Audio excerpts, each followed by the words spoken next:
Greetings, comrades. Okay, I'm here to do a little wrap-up and recommendation.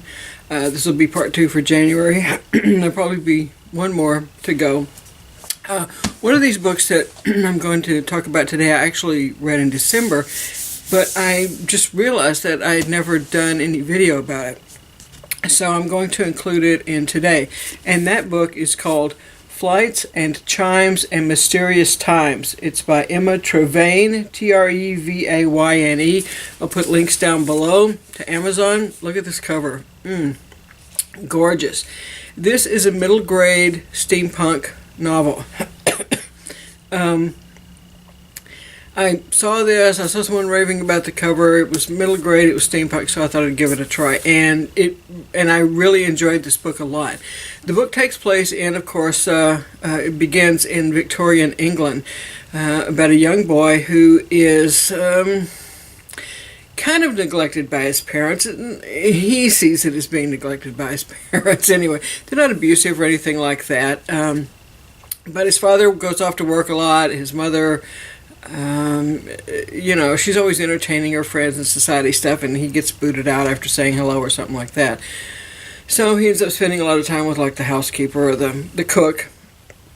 And this one guy comes that begins to come to see his mother and his friends, and he's like a spiritual advisor. And at one point, the young man overhears the man offer to take the son with him to his school to learn because he's like, really gifted and stuff like that. And the mother doesn't want him to go. Well, the kid's really kind of ticked off about that. So one day he's out with the cook and running some errands, and she's sitting on a park bench kind of resting, talking to her friends, and he's off down by the river and stuff, and he sees this guy. And this guy kind of goes through a wall. Like, there's no gate there, there's no door, he goes through the wall. So the kid runs up and manages to open this thing, or keep it open, this portal if you will, and follow him through. Now the man that wanted him to come through doesn't know that he did this, and by the time the kid gets through and he finds his way out and around, the guy's long gone. But he finds himself in like an alternate London. Now, so it's kind of like a parallel world that we have here. And part of that world has been designed to look like Victorian London. Except for the people there. There have been a lot of wars, and there's a tremendous amount of pollution in the air. People walk around with like metal grills in their nose because of the pollution and stuff. They have trouble breathing. And almost every person there has some part of their body that's been replaced by a mechanical device. So he meets up with this like mechanical girl, okay, and she takes him back to the person who actually built her. And he's this scientist, and the kid is just in seventh heaven because he's always loved mechanical things, loved taking them apart. He has like no desire to go home. But he doesn't know the real reason why the guy wanted him to go with him originally. And he didn't realize, of course, at the time that it was going to be into another world.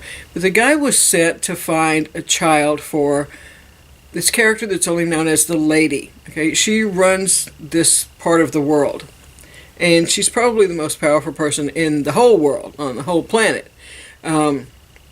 This alternate world there.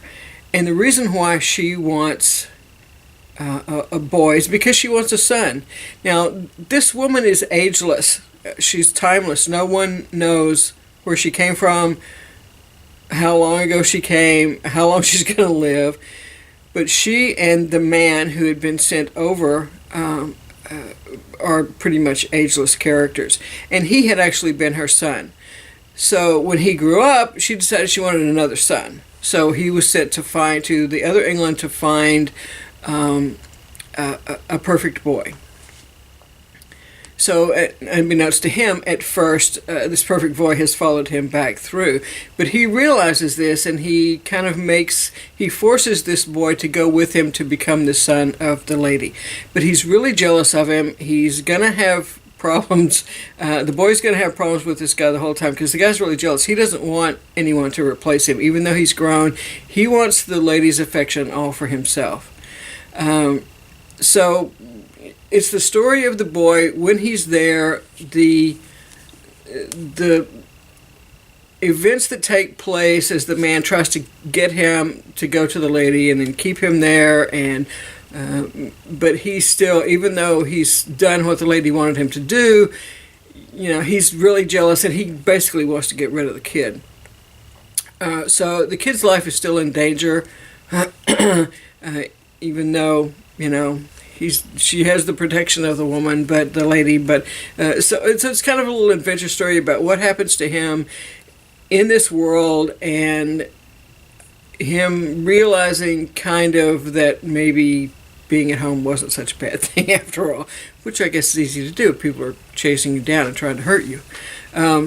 Anyway, it was a really good read. It's lots of like clockwork stuff, little steampunk stuff in it. It's a good story. It was a fun read. I highly recommend it. It's very well written, and it's got a beautiful cover. So this one goes on the recommended list. This is a 4-star book for sure. The second one, I don't know where I came across this book. It's called The Snow Merchant by Sam Gayton, Gayton, and it's illustrated by Chris Riddell, who's also written a lot of books on his own. Now, I think when this book originally came out was a few years ago, and the illustrations were different. I think the illustrations were done by someone else. I just earlier today or yesterday saw a review that Leslie did on Words of a Reader. I don't think I saw that one before, because it was an older review that she did, and she showed a couple of illustrations, and I think they were different. There aren't really too many illustrations throughout the book, but there are a few.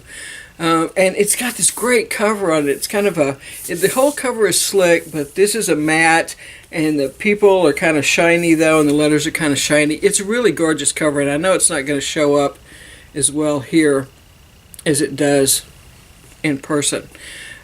This cover is not out there anywhere. Like if you go on Goodreads, you're not going to see this cover. There's one that's a German edition that's very similar to this cover.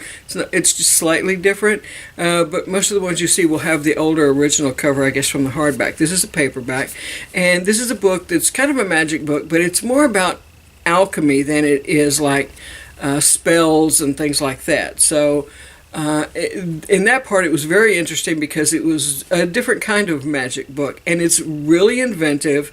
It's not like any other magic book I've ever read. It's all alchemical stuff, and the story of it is there's a young girl, Letty Peppercorn, and she is basically the landlady of this inn, the White Horse Inn, in this place called Barter is the name of the town. And there's no timeline given, but there are whaling ships going on, so I'm thinking it's like long about, back in the 1800s. So anyway, it's just she and her father. Her mother kind of disappeared about 10 years earlier. She left, and she left a note for Letty that told her, do not go into the ground, don't go onto the ground, don't go into the town, it's dangerous, it will, it's life-threatening for her. So she has to stay in this inn the whole time. And the inn has been built up on stilts to get her farther away from the ground. Her mother's note said she had to leave for Letty's protection and that she would come back. But she never did. And eventually the father kind of lost hope. He kept his hope up for a while, but eventually lost hope. And now he pretty much spends his time drinking and gambling down at one of the pubs. And so she scrapes by trying to make ends meet, but it's not, it's not like a dire story of a kid having to take responsibility for their parents. That is what's happening, but this is a fantasy story, okay? So it's not realistic in any way, and there are fantasy elements in here that I haven't come across in other things before. She is there one night, and then someone comes. She has a couple of guests there, a couple of old ladies who are there as guests, and then this other guy comes in. He calls himself the Snow Merchant, and he makes snow. Well, they've never seen snow before. Snow doesn't exist in the world. So at first, when they make the snow and the snowflakes fall, they turn into diamonds. And the two old ladies who are really greedy and kind of wealthy on their own right, they want these, right? But the guy will not give it to them. He won't sell it to them. He won't sell them the process. He won't sell them the tools. It's just for Letty. And she doesn't understand why, but she figures out and she comes to realize that this guy knows her mother and knows something about her. So when he leaves, there's a young boy that had a ship that the man came to the town on, and he leaves and he's going to try and steal the kid's ship, and the boy teams up with Letty and they go and they chase him down because she wants to find out about her mother. And in the meantime, the two old ladies have hired a whaling ship and they're going after him because they want the alchemical process for the cloud to make snow and to make the diamonds. So it's very inventive, as I said. It's unique in stories that I've read. There's no wands, there's no spell casting. There is alchemy, which does change things, and there's a lot of alchemy in here. So you don't have to worry about there not being any magical stuff in the book. There's a lot of it. It's a really good book. It's well written. I think it was the author's first novel that was published. So I give it 4 stars. I highly recommend it. Give it a shot. Now, I think I had to order this, from Book Depository. I don't think I could get it from Amazon. I could be wrong about that, but I think this is one of the ones I had to get from Book Depository. But hey, they have free worldwide shipping, so you're good to go.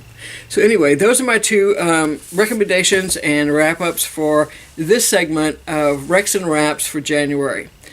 So I hope you'll check those books out if you like middle grade kind of adventure novels and steampunk or magic, because they were a lot of fun to read. I really liked them a lot, and I'd give both of those 4 stars. So until next time, happy trails and happy reading.